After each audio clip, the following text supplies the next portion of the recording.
by chanting. That is my profession. But of course, I will not scare you. It will take you just 1 minute. Ratan yunang Bhikkhuni nang kotami chinnamatu cha Papita akathanam hi satha soting karotu no.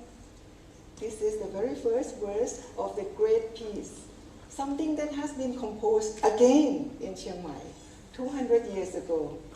This particular verse talks about the existence of the ordained nun in the Buddha's time. And because she is my root, Mahapajapati Gotami Theri, she was the very first Bikkuni, the very first fully ordained nun in Buddhism, ordained by the Buddha. She was the Buddha's aunt and stepmother.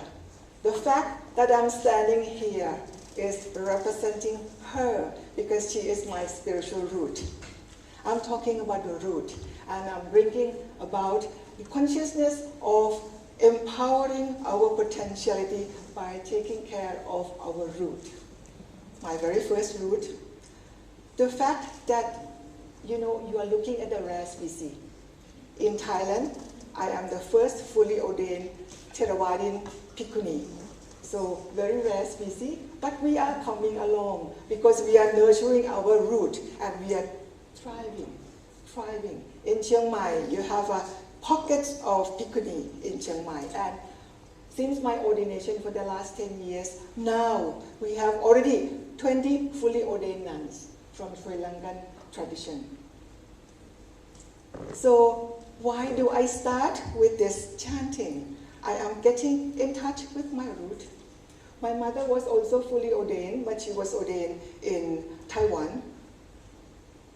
When I was ordained, something happened. This particular lady who came to me, as she bowed to me, she took so long, she just kept her head there. I didn't even know the person. So I waited until she raised her face up to realize that she was crying very deeply. She was crying.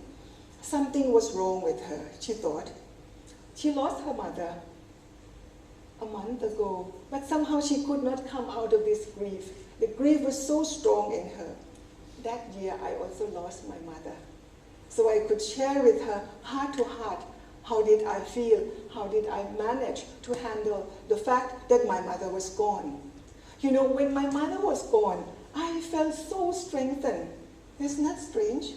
I felt so strengthened because I am living my mother in me.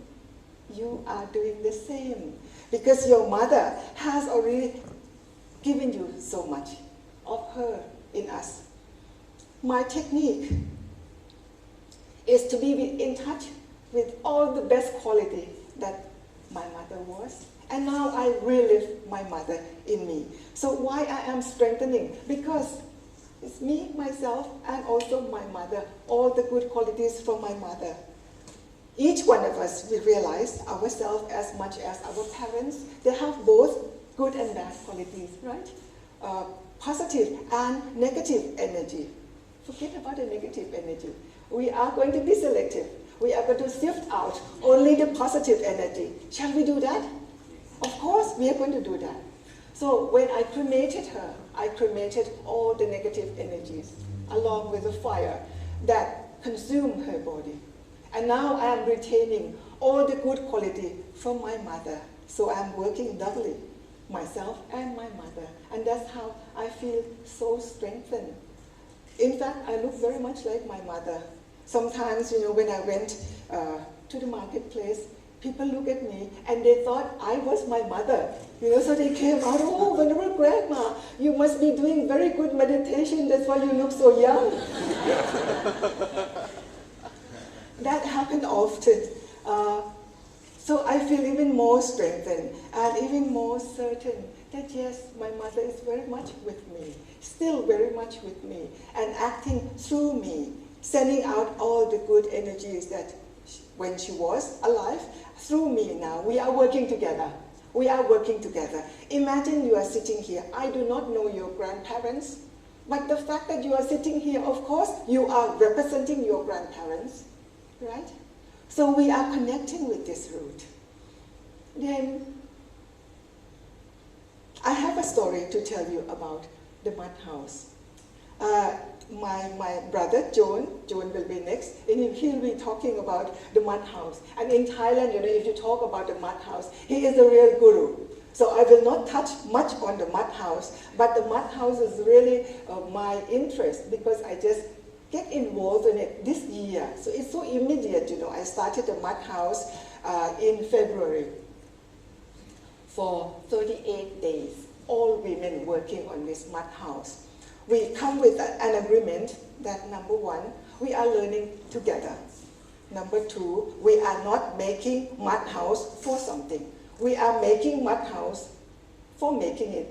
The process is an end, so to say.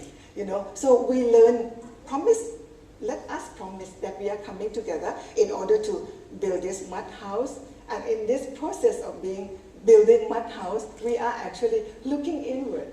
Looking inward. Let us experience, let us grow together spiritually. As much as physically, I become very strong, and all of us become very dark within 38 days, because we work 2 hours in the morning, 2 hours in the afternoon, and with the sun in Thailand, you can realize how we really become permanently dark. But that is beside the point. My job, this is the mud house, so beautiful. So you see how we do each step that we do. The job that they gave me, Venerable Mother, you are old, don't do anything too hard. So I was chopping the clay. So that the big chunk of clay, I chop it into small pieces so that we soak it in the water. Next morning we can add rice husk, then we add straw, step on it so that we could put it in a block so that we could make the mud brick. You see, so I really know about it. John, I really know about building the mud house. Now, one day in the evening when I was chopping this clay in my hand like this, suddenly I saw that in that clay, it was wood. Wood that has turned itself into clay. It looked like definitely a piece of wood. But when you feel it, it's clay. That moment, I really felt like this. I was clay. Can you imagine? Each one of us, we are part of that.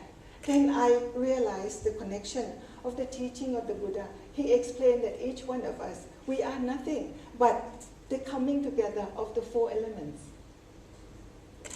We have the 4 elements in the universe, and we borrowed those 4 elements in us, in our life.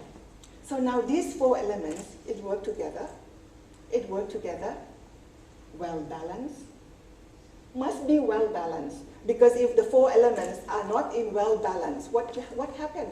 You get too much fire element, of course then you have fever, right? If you have diarrhea, you have too much of water element. And then, when someone died, the very first thing you said, he breathed his last. The air element is gone. So in Buddhism, we talk about these elements, coming together of the elements. Now I found yet another root of my existence. So we are greatly connected within this. And as we go along, we realize that, of course,